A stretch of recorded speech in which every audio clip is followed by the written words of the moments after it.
Hello friends, welcome to Daksh knowledge hub. इस video में हम मार्केटिंग मैनेजमेंट के बारे में स्टडी करेंगे।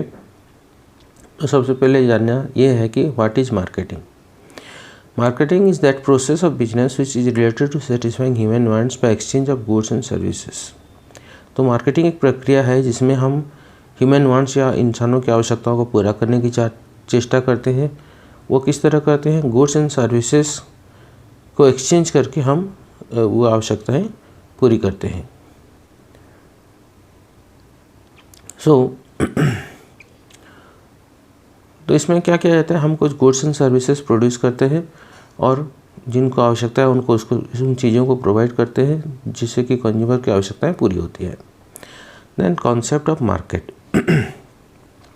Traditionally market was referred to as a place where buying and selling takes place. In old days, buying and selling was done by coming together in periodical fairs held in specific places in particular dates. तो पुराने ज़माने में market मतलब एक जगह को हम समझते थे जहाँ पर ख़रीदने बेचने या बाइंग एंड सेलिंग का प्रोसेस हुआ करता था ओल्ड टाइम में। और उस समय क्या होता था कि एक पर्टिकुलर प्लेस में एक पर्टिकुलर डेट में लोग जमा होते थे परचेज सेल करने के लिए। तो उस जगह को मार्केट कहा जाता था। At present buying may be conducted on telephone, through mail, internet. Also now there is no place limitation. A seller can reach a customer anywhere, anytime, and so can a buyer. तो present day में क्या होता है कि अब हमें place का limitation नहीं है। आजकल टेलीफोन, मेल, इंटरनेट और बहुत सारे वेबसाइट के ज़रिए purchase and sale, buying and selling का काम होता है, जिसकी वजह से प्लेस का लिमिटेशन नहीं है। एक सेलर किसी भी बायर के पास कभी भी पहुंच सकता है। The term market indicates the following things. Presently हम मार्केट मतलब ये समझते हैं nature of product which is traded in the market, for example vegetables market, cloth market etcetera. तो किस तरह का प्रोडक्ट हम डील कर रहे हैं उसके आधार पर हम उसको बांट सकते हैं, जैसे कि वेजिटेबल मार्केट हुआ, क्लॉथ मार्केट हुआ। Then volume of trade taking place when goods are traded in bulk. अगर हम ज़्यादा कितना क्वांटिटी में गुड्स डीलिंग कर रहे हैं या परचेज सेल कर रहे हैं उसके आधार पर भी मार्केट को बांट सकते हैं, जैसे कि wholesale market, retail market etcetera. Then what is marketing? In simple term, marketing may be defined as an exchange transaction that take place between the buyer and the seller. To be marketing function, the exchange should be a voluntary act and there should be no pressure on buyer and seller for making the transaction. तो marketing का मतलब हम किसी तरह का exchange transaction को समझते हैं जिसमें बायर और सेलर के बीच कुछ लेन देन होता है या ट्रांजेक्शन होता है, लेकिन ये वॉलंटरी एक्ट होना चाहिए। मतलब बायर और सेलर अपनी इच्छा से अगर कुछ बाइंग एंड सेलिंग कर रहे हैं या एक्सचेंज कर रहे हैं तभी उसे हम मार्केटिंग कहेंगे। किसी तरह का प्रेशर नहीं होना चाहिए, ना ही बायर के ऊपर ना ही सेलर के ऊपर। Then features of marketing. Marketing के क्या क्या फीचर्स हैं? First, needs and want. Marketing helps in satisfying needs and wants of people. An unsatisfied need make a person unhappy and uncomfortable. All the marketing activities are carried out to fulfil this objective. An organisation must identify various needs of the customers and should develop product and services to satisfy the same. तो first आता है need and want. तो marketing क्या करता है? लोगों की आवश्यकताएं या वांट्स को पूरी करने में सहायता करता है, क्योंकि जब तक किसी की आवश्यकताएं पूरी नहीं होती वो बहुत दुखी होता है, अनकंफर्टेबल होता है। मार्केटिंग एक्टिविटीज़ के ज़रिए इंसानों का वांट फुलफिल हो पाता है। तो हर एक बिजनेस ऑर्गेनाइजेशन को चाहिए कि वो पहले कस्टमर्स के नीड को समझे, उनकी आवश्यकताओं को समझे एंड उसके बेसिस पर गुड्स एंड सर्विस प्रोड्यूस करे ताकि उनका नीड्स पूरा हो सके।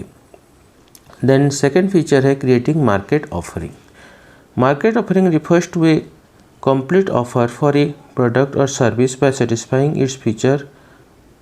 It's feature, quality, price, availability etcetera.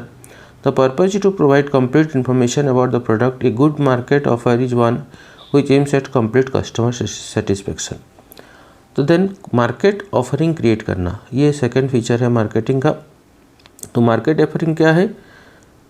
एक सेलर जो कुछ भी प्रोवाइड करता है मार्केट में बेचने के लिए, उसे हम मार्केट ऑफरिंग कहते हैं, जिसमें कि वो अपने प्रोडक्ट का फीचर, क्वालिटी, प्राइस, अवेलेबिलिटी आदि के बारे में कस्टमर्स को इन्फॉर्मेशन देता है। तो हर एक अच्छे मार्केट या गुड मार्केट ऑफर की विशेषता क्या है कि इसके ज़रिए कस्टमर का फुल सेटिस्फेक्शन मिल पाता है। नेक्स्ट आता है customer value. A customer should get value for the price paid for the product. A customer will value the product on the basis of satisfaction and services from it. The marketer should add value to the product so that customer prefers this product over other product. तो customer value कहने का मतलब जो seller है वो अपने product में ऐसा वैल्यू क्रिएट करता है जिससे कि कस्टमर को लगता है कि जो वो पैसा दे रहा है, जो प्राइस पेमेंट कर रहा है, उसके अनुसार उसको रिटर्न में कुछ वैल्यू मिल रहा है। तो कस्टमर किसी प्रोडक्ट को तभी भी इम्पोर्टेंस देगा या वैल्यू देगा अगर उस पर्टिकुलर प्रोडक्ट और सर्विस से उसकी आवश्यकताएं सेटिस्फाई हो पाती हो। तो मार्केटर को चाहिए कि वो अपने प्रोडक्ट में वैल्यू क्रिएट करे ताकि कस्टमर दूसरे सप्लायर के प्रोडक्ट को न खरीद के खुद उसका प्रोडक्ट परचेज करे। Then exchange mechanism. The marketing process consist of exchange of goods and services for money और money's worth. The mechanism helps both the buyer and the seller to get what they desire. Exchange can take place either between manufacturer and customer or through various middlemen. Exchange referred to as an essence of marketing of goods produced at different places are distributed over a wide geographical area. तो exchange mechanism मतलब एक व्यवस्था है, market में exchange की व्यवस्था create की जाती है जिसके वजह से गुड्स, सर्विसेज जिसका कोई मॉनेटरी वैल्यू हो उसका एक्सचेंज हो पाता है, आदान प्रदान हो पाता है, और बायर और सेलर दोनों को जो चाहिए वो मिल पाता है। मतलब बायर को गुड्स मिल पाता है, सेलर को उसका प्राइस मिल पाता है जो कि वो चाहता है। Exchange can take place either between manufacturer and customer through various middleman.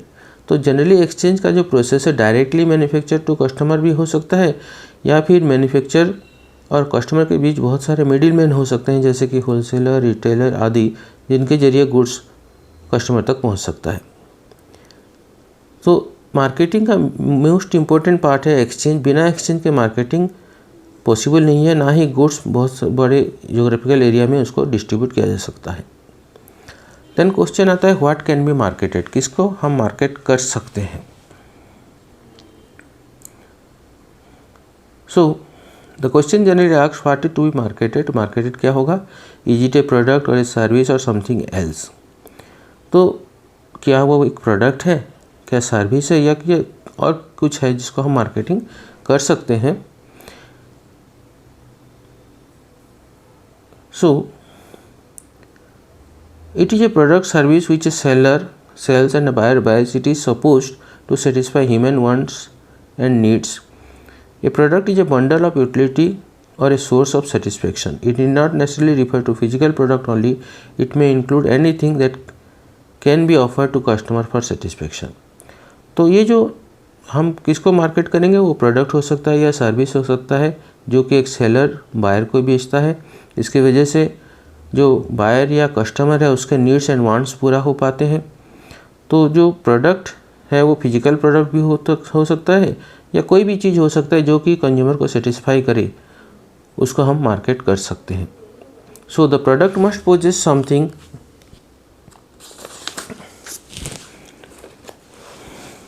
some value to the buyer. It can be tangible, which can be seen and touched, say a book, a cycle, a table, or it may be intangible such as services of a doctor, lawyer और a chartered accountant. तो मतलब product उसे कहते हैं जिसमें कुछ ऐसा हो जिससे कि बायर को लगे कि उसमें उसके लिए कुछ वैल्यू है। वो टैंजिबल हो सकता है, मतलब छूने देखने लायक हो सकता है, जैसे कि आपका मोबाइल हुआ, कार हुआ, पेन हुआ, या इनटेंजिबल हो सकता है जो कि सर्विसेज के फॉर्म में हो सकता है, जैसे डॉक्टर का सर्विस हुआ, लॉयर का सर्विस हुआ, चार्टर्ड अकाउंटेंट की सर्विस हुआ। So beside product we can market service, experience, places, ideas, information etcetera. तो हम खाली प्रोडक्ट को मार्केट कर सकते हैं ऐसा नहीं है, इसके बदले हम एक्सपीरियंस, प्लेसेस, आइडियाज़ आदि को भी मार्केट कर सकते हैं। So product can be of the following types. तो प्रोडक्ट इनमें से कुछ भी हो सकता है, जैसे फिजिकल प्रोडक्ट है, जैसे कार हुआ, सेलफोन हुआ, furniture, television, footwear etcetera. Services हो सकता है, जैसे लाइफ इंश्योरेंस, बैंकिंग, ट्रांसपोर्ट, या फिर आइडियाज़ हो सकते हैं। आइडियाज़ को भी मार्केटिंग किया जा सकता है, जैसे कि protect the environment, no smoking, keep your surrounding clean etcetera.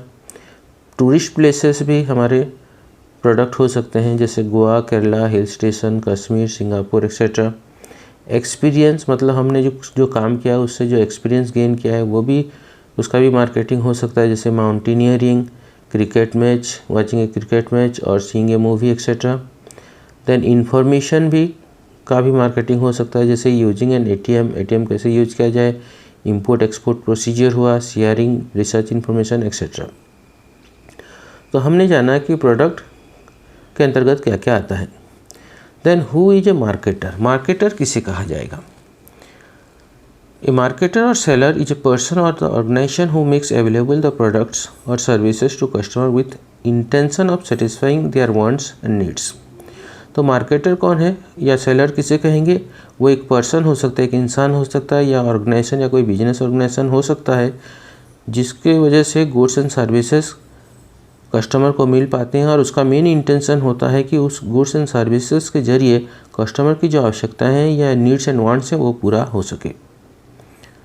तो ये गुड्स हो सकता है या सर्विसेज हो सकता है, जिसको बेचने वालों को हम मार्केटर कहेंगे। वो एक पर्सन है या फिर एक ऑर्गेनाइजेशन हो सकता है। Then who is a customer. Customer refers to person or organization that seeks satisfaction of their need and wants. They purchase goods and services in order to satisfy their needs and wants, and without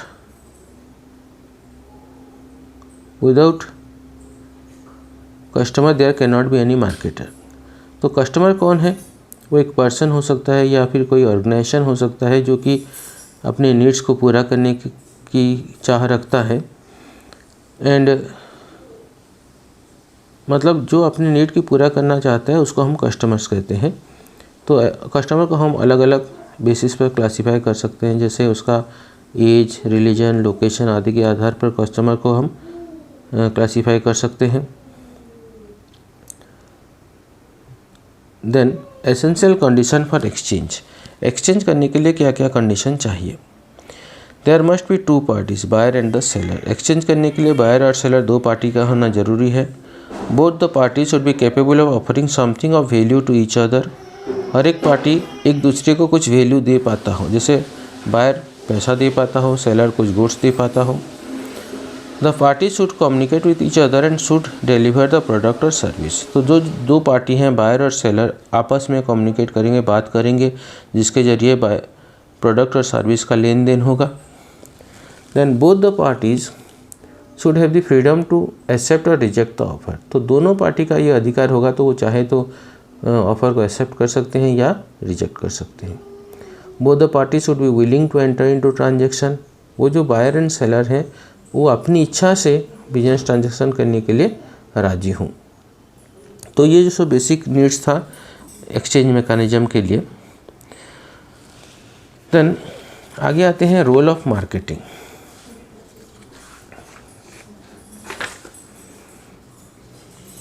so role of marketing में आता है first, foundation of business. Marketing is vital for all activity of a business enterprise. Other activity revolve around marketing. End of all production is consumption and destiny of business enterprise depends upon effectively marketing is done. How effectively marketing is done.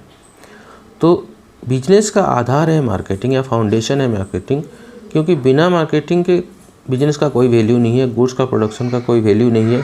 Business के बाकी जो activities हैं वो marketing के आधार के ऊपर बनी हुई हैं। Then improve standard of living. Marketing keeps pace with the changing preference, taste and consumer ascertain the needs or wants of the consumer is a regular phenomenon that results in improvement of the existing product and also introduction of new product। तो देखिए marketing के वजह से standard of living improve हो पाता है, क्योंकि marketing के जरिए लोगों के पसंद के अनुसार सामान बनता है और उनकी नीड्स जो हैं, वांट्स हैं, जो आवश्यकताएं हैं वो पूरी हो पाती है। जिसकी वजह से उनका लाइफस्टाइल में इम्प्रूवमेंट हो सकता है। मार्केटिंग की वजह से रीजनेबल कॉस्ट में प्रोडक्ट मिल पाता है, जिसकी वजह से लोगों के लाइफस्टाइल में इम्प्रूवमेंट होता है। Then creating employment opportunity. Unemployment is a chronic problem in country, specially among the educated youth. Various functions and sub-functions of marketing like transportation, packaging, advertising, personal selling generates employment for a large number of people. Then marketing की वजह से employment opportunity में भी बढ़ावा मिलता है, क्योंकि हम जानते हैं इंडिया एक ऐसा स्टेट है जहाँ पर भी बहुत सारे एजुकेटेड यूथ पर्सन हैं जो कि एजुकेटेड हैं लेकिन उनके पास नौकरी नहीं है। तो मार्केटिंग से रिलेटेड जो अदर फंक्शंस हैं जैसे transport, packaging, advertising, personal selling, इन सब के वजह से लोगों को जॉब मिल पाता है, एम्प्लॉयमेंट अपॉर्चुनिटी जनरेट होता है। नेक्स्ट आता है sources of revenue. Marketing helps the business enterprise in increasing its sales volume, generating revenue and also ensures its success and prosperity in the long run. तो देखिए marketing की वजह से sales बढ़ता है, सेल्स बढ़ने से ज़्यादा गुड्स सेल्स होता है, जिसकी वजह से रेवेन्यू बिजनेस में आता है, प्रॉफिट आता है, जिसकी वजह से बिजनेस इम्प्रूव करता है, प्रॉस्पर होता है, और उसी फंड्स को फिर बिजनेस में अदर एक्टिविटीज़ में लगाया जाता है, जैसे staffing, research development etcetera. Then development of the nation. Marketing helps in the overall development of the nation in the following ways: fuller utilisation of resources, development of managerial and entrepreneurial talents of the nation, increasing national income by bringing about rise in consumption, production and investment, mobilises unknown and untapped resources. तो marketing की वजह से country का भी development होता है, इसके वजह से जो रिसोर्सेज हैं उसका बेस्ट यूटिलाइज हो पाता है। देन लोगों में मैनेजरियल टैलेंट डेवलप हो पाता है। एंटरप्रेन्योरियल टैलेंट, जो मतलब एक एंटरप्रेन्योर बनने के लिए जो टैलेंट है वो सब क्रिएट हो पाता है। नेशनल इनकम बढ़ता है, क्योंकि इस मार्केटिंग की वजह से कंजम्पशन और प्रोडक्शन और इन्वेस्टमेंट बढ़ता है, इसी वजह से नेशनल इनकम बढ़ता है। और अननोन एंड अनटैप्ड रिसोर्सेज जो हैं, जो अनयूज होकर पड़े हुए रिसोर्सेज हैं, वो मोबिलाइज होकर प्रोडक्शन एक्टिविटीज़ में लग पाते हैं। Then consumer satisfaction. Marketing satisfy the needs of the consumer, it creates time, place and position utility. Modern concept of marketing starts and ends with consumption. अच्छा, कंज्यूमर सेटिस्फेक्शन मतलब ग्राहक को संतुष्ट करना भी मार्केटिंग का मोस्ट इंपॉर्टेंट पार्ट है। इसकी वजह से time, place and position utility create होता है। और मॉडर्न लाइफस्टाइल में मार्केटिंग मोस्ट इंपॉर्टेंट पार्ट है। Then basis of decision making. Managers take decision on the basis of market condition. Marketing provides information on the basis of which managers decide what to produce, when to produce, how to produce, and how much to produce, and what strategy to adopt to counter competitors. तो managers को अलग अलग तरह के decision लेने के लिए जो इन्फॉर्मेशन चाहिए वो मार्केटिंग से मिल पाता है। वो मार्केटिंग कंडीशन को स्टडी करते हैं और उसके आधार पर अलग अलग तरह के डिसीजन लेते हैं, जैसे कि व्हाट टू प्रोड्यूस, मतलब क्या प्रोड्यूस करना है, किस समय में प्रोड्यूस करना है, किस टेक्नोलॉजी को यूज़ करना है प्रोडक्शन के लिए, कितना क्वांटिटी में प्रोड्यूस करना है, और जो कॉम्पिटिटर के जो स्ट्रेटेजीज़ हैं उसके अगेंस्ट में कैसे काम करना है। वीडियो को अच्छा लगा हो तो लाइक कीजिए। फ्यूचर में हम और भी मार्केटिंग से रिलेटेड वीडियोस लाने वाले हैं, तो जिससे आपका नॉलेज बढ़ पाएगा। जो नए व्यूअर हैं चैनल को सब्सक्राइब कर दीजिए और बेल आइकन को दबाना मत भूलिए। Thank you, bye bye.